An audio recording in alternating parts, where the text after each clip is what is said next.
कर सकते हैं, क्योंकि शिंदे को लेकर पहले भी ये बात कही जा रही है कि भाई वो बीजेपी के साथ तो हैं, लेकिन बीजेपी के साथ होकर भी पूरी तरह से जो कह सकते हैं भाजपा के कहने पर वो चलना नहीं चाहते। आपने देखा कि शुरुआत से उनका रुख स्पष्ट रहा है कि जो बहुमत मिला है, जिस तरह से महायुति को लोगों ने सपोर्ट किया, समर्थन किया और 200 जाएगा। लेकिन एकनाथ शिंदे ने उस दौरान ये शर्त रखी थी कि अगर आप मुख्यमंत्री बनते हैं और देवेंद्र फडणवीस मुख्यमंत्री बनते हैं तो गृह मंत्रालय तो हमें चाहिए ही चाहिए। लेकिन 14 दिसंबर की रात को फाइनल हो गया। महाराष्ट्र में कैबिनेट विस्तार आज है और आज कैबिनेट विस्तार के जरिए साबित हो गया है कि एकनाथ शिंदे बीजेपी के लिए जरूरी नहीं है। एकनाथ शिंदे को पूरी मनाने की कोशिश की गई। एकनाथ शिंदे पर दबाव भी बनाया गया कि आप जिद छोड़ दीजिए, आप जिस जिद पर हैं वो भारतीय जनता पार्टी पूरी नहीं कर पाएगी, क्योंकि भारतीय जनता पार्टी महाराष्ट्र में इस बार बड़ी पार्टी बनकर उभरी है। महाराष्ट्र में पहला स्थान भारतीय जनता पार्टी ने 132 सीटों को जीतने के साथ दर्ज किया है। इसके अलावा अगर आप सहयोगी दल हैं तो आपको साथ देना पड़ेगा, उसके खिलाफ नहीं जाना पड़ेगा। भारतीय जनता पार्टी ने गृह मंत्रालय को लेकर फैसला कर लिया कि एकनाथ शिंदे को गृह मंत्रालय नहीं मिलेगा। अब क्या करेंगे एकनाथ शिंदे? जो एकनाथ शिंदे दबाव बना रहे थे मुख्यमंत्री पद को लेकर, आखिरकार उन्हें बीजेपी के आगे झुकना पड़ा कई शर्तों के साथ। लेकिन जब बात आई कैबिनेट विस्तार को लेकर, विभागों के बंटवारे को लेकर, तो एकनाथ शिंदे ने साफ कर दिया कि इस बार मैं अपनी बात को मनवा कर रहूंगा, इस बार भारतीय जनता पार्टी के आगे नहीं झुकूंगा। गृह मंत्रालय चाहिए तो चाहिए। लेकिन देखा जाए तो एकनाथ शिंदे की नाराजगी बढ़ी। देवेंद्र फडणवीस ने भी मुलाकात की भारतीय जनता पार्टी के जरिए, केंद्रीय गृह मंत्री अमित शाह ने भी फोन पर बातचीत की, लेकिन एकनाथ शिंदे अपनी बात पर अडिग रहे। लेकिन अब ऐसा क्या हो गया कि एकनाथ शिंदे को लेकर बीजेपी ने फैसला कर लिया कि गृह मंत्रालय नहीं दिया जाएगा और बीजेपी के पास रहेगा। और एकनाथ शिंदे अब खामोश क्यों हैं? कई सवाल और यहां पर उठते हैं। न्यूज रूम में है, सवालों के जवाब खंगालने की कोशिश करेंगे। अमन सर मौजूद हैं। सर, पहले तो आपका बहुत बहुत स्वागत है।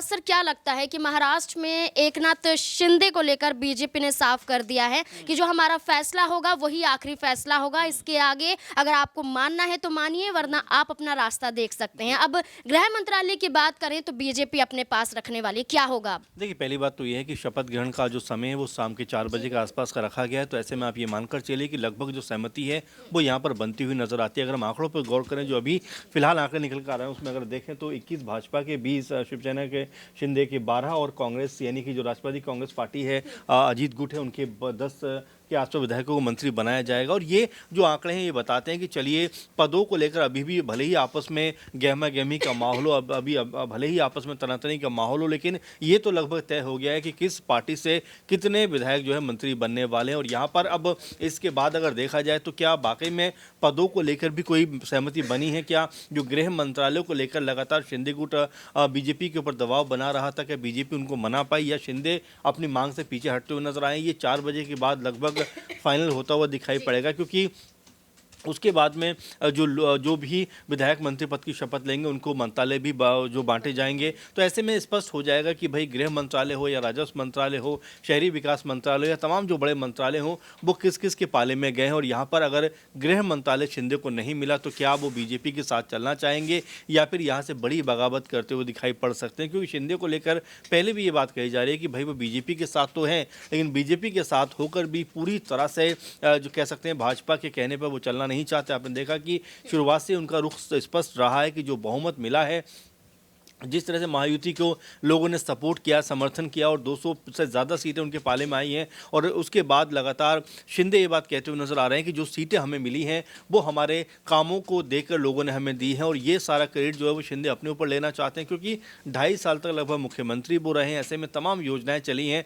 जिसका लाभ वो लेने की बात करते रहे हैं। लगातार ये कहते रहे कि भाई जिस तरह की योजनाएँ हमने चलाई उसका लाभ हमें मिला है, इसलिए हमें मुख्यमंत्री बनाया जाना चाहिए। लेकिन बीजेपी ने कहा कि भाई बड़ा दल बनकर हम उभरे हैं, ऐसे में हम आपको मुख्यमंत्री पद नहीं देंगे। फिर चर्चा ये शुरू हुई कि भाई गृह मंत्रालय के उनको दिया जा सकता है। तो ये तमाम तरह की संभावनाएं चलती रही, लेकिन जिस तरह से आज शपथ ग्रहण हो जाएगा शपथ ग्रहण के बाद कह सकते हैं किस दल को कौन कौन से मंत्रालय मिलेंगे, कौन कौन मुख्यमंत्री बनेगा, ये लगभग स्पष्ट हो जाएगा। लेकिन ये मानकर चले कि भले ही अभी माहौल शांत हो रहा है, लेकिन आने वाले जो 5 साल हैं क्या वो ऐसे ही चलते रहेंगे या बीच में आपस में कोई तनातनी बनती हुई दिखाई पड़ेगी? बिल्कुल, अगर कैबिनेट विस्तार की बात करें, विधायकों के मंत्री पद की शपथ को लेकर बात करें, तो आज महाराष्ट्र के नागपुर में कैबिनेट विस्तार को लेकर मंत्रियों का शपथ ग्रहण हो जाएगा। इसके बाद मंत्रालय बांटे जाएंगे, लेकिन मंत्रालय बांटने से पहले ही बैठक हो जाती है और बैठक के जरिए फैसला भी हो जाता है।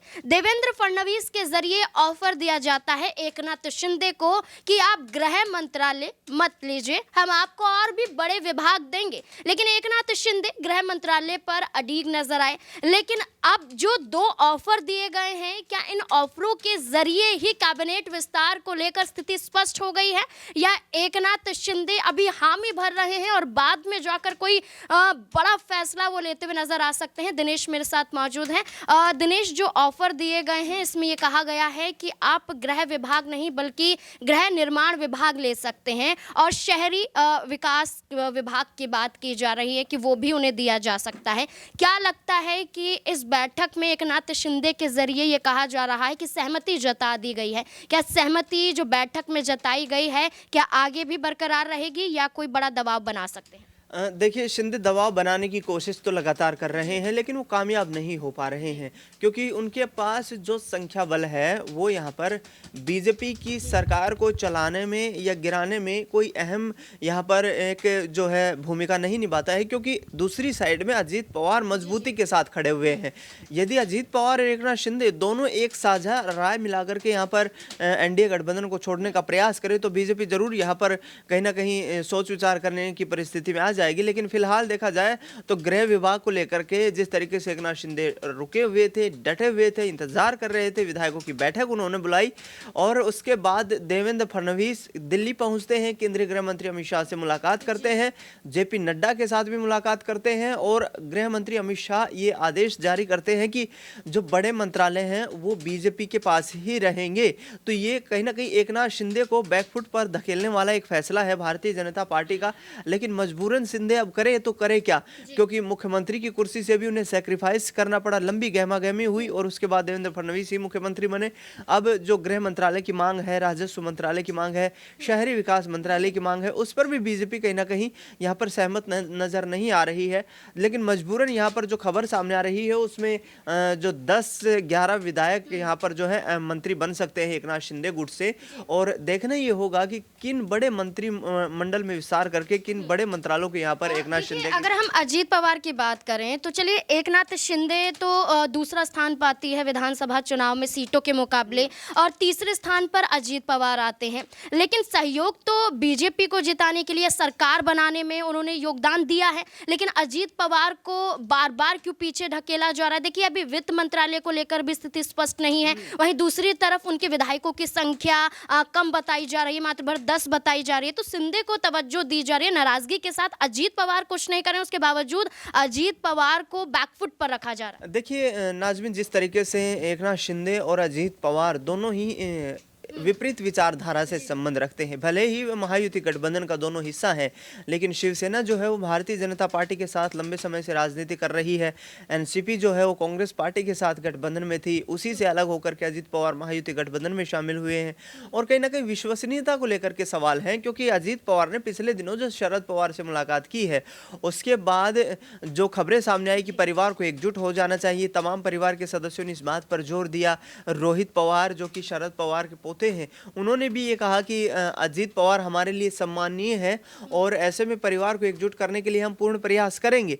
तो कहीं ना कहीं भारतीय जनता पार्टी इस बात को लेकर के यहाँ पर अजीत पवार पर अभी कहीं ना कहीं सस्पेंस में दिखाई दे रही है कि अजीत पवार किसी भी वक्त यहाँ पर गठबंधन को तोड़ सकते हैं, गठबंधन का साथ छोड़ सकते हैं, और इसी को लेकर के अजीत पवार पर ज़्यादा विश्वसनीयता दिखाते हुए एकनाथ शिंदे को ही खुश करने का प्रयास किया जा रहा है।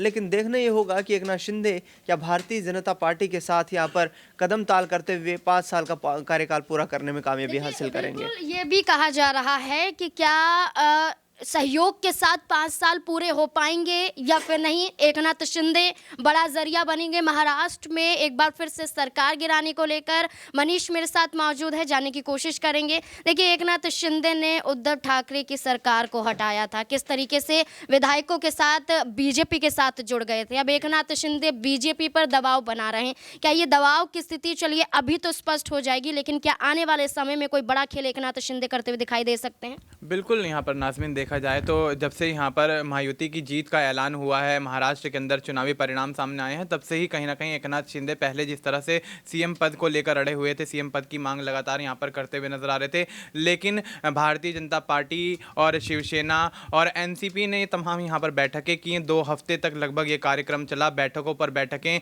दिल्ली और महाराष्ट्र के अंदर लगातार सिलसिलेवार बैठकें होती रहीं और उसके बाद परिणाम ये निकल कर आता है कि देवेंद्र फडणवीस महाराष्ट्र में मुख्यमंत्री की गद्दी पर काबिज होते हुए नजर आएंगे और वहीं एकनाथ शिंदे और अजीत पवार को मुख्यमंत्री पद दिया जाएगा। लेकिन एकनाथ शिंदे ने उस दौरान ये शर्त रखी थी कि अगर आप मुख्यमंत्री बनते हैं और देवेंद्र फडणवीस मुख्यमंत्री बनते हैं तो गृह मंत्रालय तो हमें चाहिए ही चाहिए। लेकिन देखा जाए तो गृह मंत्रालय को लेकर उस दौरान भारतीय जनता पार्टी ने एक बड़ा दांव खेला और शिंदे को ये कहते हुए कि हाँ, आपको गृह मंत्रालय दे दिया जाएगा, देवेंद्र फडणवीस को सीएम पद की गद्दी पर यहाँ पर बैठा दिया गया। लेकिन उसके बाद किस तरह से भारतीय जनता पार्टी पीछे हटती हुई नजर आ रही, गृह मंत्रालय और तमाम बड़े मंत्रालय यहाँ पर अपने पास रखने की बात करती हुई नजर आ रही। वहीं अजीत पवार भी ये कहते हुए नजर आ रहे हैं कि उनको राजस्व मंत्रालय चाहिए, वित्त विभाग उनको चाहिए। तो कहीं ना कहीं देखा जाए तो भारतीय जनता पार्टी सीएम पद तो अपने पास रख ही रही है, वहीं तमाम बड़े मंत्रालय भी अपने पास ही रखने की यहाँ पर कवायद में लगी हुई है और कहीं ना कहीं एकनाथ शिंदे और अजीत पवार को दरकिनार करते हुए नजर आ रही है, जिससे कहीं ना कहीं एक बड़ी बगावत के संकेत यहाँ मिलते हुए नजर आ रहे हैं और महाराष्ट्र के अंदर महायुति में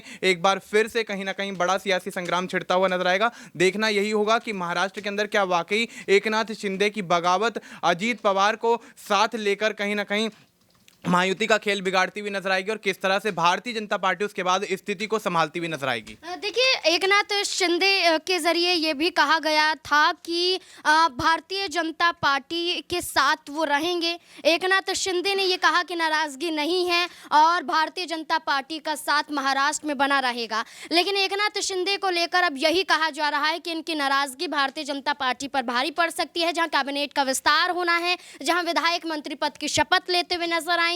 वहीं ये भी देखा जा रहा है कि एकनाथ शिंदे के 6 पुराने चेहरों को जगह दी जा सकती है और 6 नए चेहरों को लाया जा सकता है और कई विधायकों के यहाँ पर मंत्री बनने का सपना भी टूटता हुआ नजर आ सकता है। यानी कि एकनाथ शिंदे बीजेपी पर दबाव बना रहे हैं और एकनाथ शिंदे पर विधायकों के जरिए बड़ा दबाव बनता हुआ भी दिखाई दे सकता है। अब देखना होगा कि कैबिनेट विस्तार के बाद क्या कुछ माहौल महाराष्ट्र में देखा जाता है जब विभागों का बंटवारा होगा। इस पूरे मुद्दे को लेकर अब आपकी राय क्या है? अपनी राय कमेंट सेक्शन में जरूर दें। देखते रहें SPN9 न्यूज़। धन्यवाद।